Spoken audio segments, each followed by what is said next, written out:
Sabi ng iba, papalitan na naman ng jet, lalakihan lang jet, pwede na yan. Kung pwede sa'yo boss, walang problema. Sa akin, hindi talaga pwede. Bakit? Mga boss, may share lang akong kaunti sa inyo, ano? Dagdag kaalaman dito, ito tungkol dito sa motor ni Tropa, na gali San Pedro pa, Laguna. Nakagawa mo na sir, no? 2 weeks lang, maingay pa din.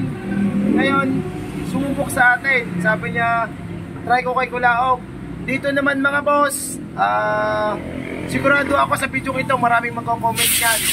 Ngayon, sa mga nagko-comment, inyo na yon. Kasi kung may alam din kayo, may alam din ako. Ngayon, share ko lang. Ito, kaalaman ko. Kung anong alam nyo, makaiba tayo. Ngayon, share ko lang, no? Itong kay boss, nakaisang balik pa siya uli. Ganun pa rin, maingay. Ngayon, sumubok siya sa atin. Testing siya kung anong naging problema. Ipinalitan na lahat. Maingay pa rin. Ang unit ni sir, 2009 model. Madalit sabi, second gen.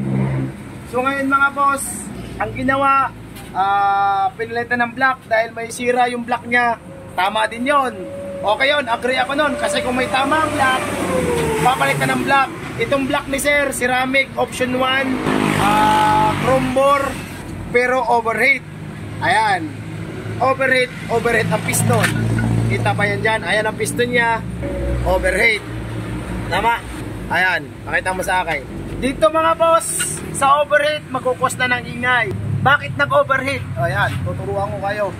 Ang pag-overheat boss, pwedeng may mali ang driver, yung may-ari ng motor, baka na pwersa, or sadyang may parts pang may problema, kaya nagiging nangyari ito, may tama, ano? Kung na-break in naman to na may-ari ng ayos, posibleng may parts pang nasira. Ngayon, naka-overhaul to, baba itong makina. Ayan, pakita mo. Ayan mga boss, dito sa akin. Sa nagawa nito sir, shoutout sa iyo, no? Wala mang problema kasi sumubok siya sa atin. Ito, share ko lang. Ayos naman ang gawa. Kaso nga lang, ang problema ay nagpo-focus sa ibabaw. Dito sa problema ay nagpo-focus sa ang ingay. Ayan. Sa cylinder head, hindi lahat ng ingay ay galing sa cylinder head. Ngayon mga boss, sira to ano? Bakit nasira? Pwedeng yun nga, ulitin ko mga boss.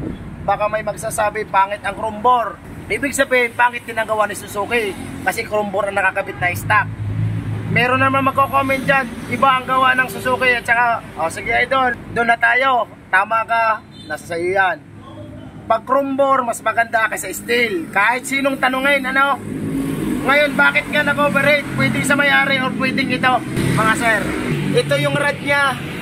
About sa ingay, hindi pwedeng laging sa cylinder head. Lalo na itong kay sir, full gen na, second gen. O, aray ang connecting rod.